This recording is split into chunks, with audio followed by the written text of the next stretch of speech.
Hello, हमारे पास एक ball है। हम आपको बताते हैं आज कुछ आश्चर्यचकित घटना जो न्यूटन्स के तीसरे नियम से रिलेटेड है।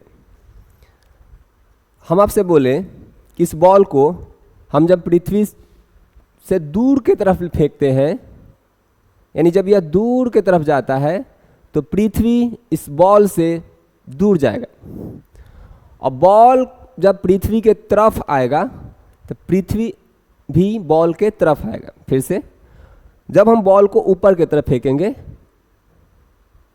तो पृथ्वी भी दूर की तरफ जाएगा, माने बॉल से अवे होगा, और जब बॉल पास आएगा तो पृथ्वी भी बॉल के तरफ आएगा।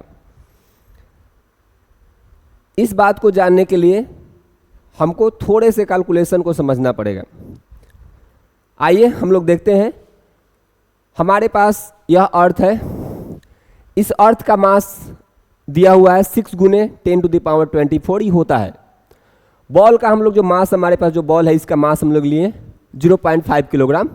फ्री फॉलिंग कर रहा है, सपोज दैट बॉल इस तरह से आ रहा है नीचे, तो यह u का मान होगा 0। सपोज दैट इस बॉल को हम लोग h हाइट से गिरा रहे हैं, ऊपर से h हाइट से गिरा रहे हैं, 100 मीटर के हाइट से गिरा रहे हैं, या कोई क्रिकेट बॉल है।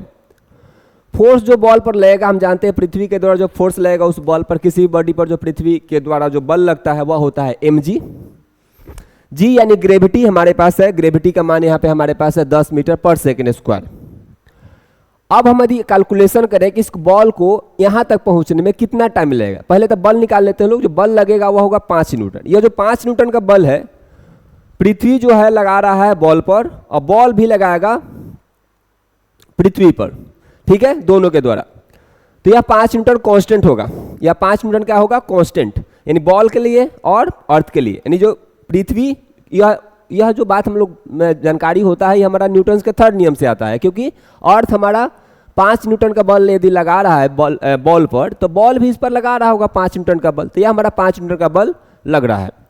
यदि हमें यहाँ पे कैलकुलेट करें कि बॉल को आखिर पृथ्वी के पास आने में कितना समय लगेगा, मतलब इस बॉल को हम ऐसे गिराएं तो पृथ्वी के पास आने में कितना समय लगेगा, तो वह जो समय लगेगा उसको यहाँ जो हम लोग निकालेंगे, चूंकि हम जानते हैं कि u का मान 0 है, तो यहाँ होगा ut + ½ gt²। ut यानी u 0 हटा दिए, ½ gt², और h का मान 100 मीटर से गिरा रहे हैं, तो यहाँ से t का जो मान निकालिएगा तो इस तरह से आप कैलकुलेट करके निकालिएगा तो पता चलेगा कि 5 सेकेंड लग रहा है। यानी बॉल को पृथ्वी के पास आने में 5 सेकेंड लग रहा है। इस 5 सेकेंड में ही पृथ्वी बॉल के पास जाएगा, बॉल के तरफ आएगा, और वह कितना दूरी तय करेगा इस बात को हम समझते हैं।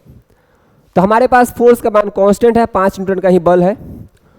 हम आते हैं केस नंबर 2 में। यह जानकारी प्राप्त करते हैं कि आखिर क्या पृथ्वी भी बॉल के तरफ आ रहा है, और आ रहा है तो कितना घसका। इस बात को हम जानते हैं कि फोर्स बराबर होता है मास गुने एक्सीलरेशन।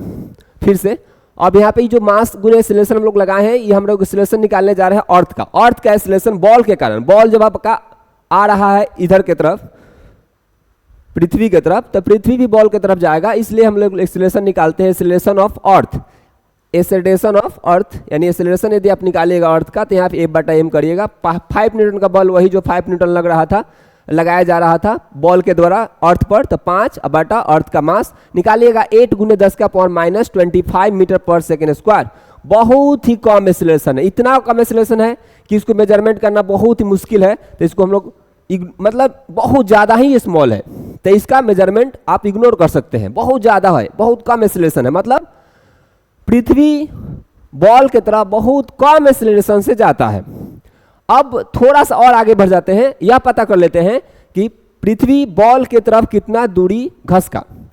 तो फिर से हम वही मान लेते हैं कि पृथ्वी शुरू में मान लेते हैं कि जो जा रहा था उस तरह से हम लोग u का मान लेते हैं 0, तो हो जाएगा h = ½ gt²। मतलब पृथ्वी जब सपोज दैट मान लेते हैं कि स्टार्टिंग किया बॉल की तरफ जाने, तो u का मान 0 है, तो उस समय आप निकालिएगा h = ½ at², क्योंकि यहाँ a भरना पड़ेगा, तो ½ at² करिएगा तो एच का मान हम निकालना चाहते हैं कि अर्थ बॉल की तरफ कितना घसका, तो हाफ, और ए का मान यहाँ भर दीजिएगा, टी का मान वही, टी बराबर यहाँ रूट अंडर निकला था यहाँ पे कहीं, टी का मान भरिएगा, रूट अंडर 20 आया था, 20 आने के बाद यहाँ पे कैलकुलेट हुआ, तो भरिएगा तो यहाँ पे आपको पता चलेगा 8 × 10 का पावर माइनस 4 मीटर, 24 मीटर, 8 × 10 का पावर माइनस 24 मीटर।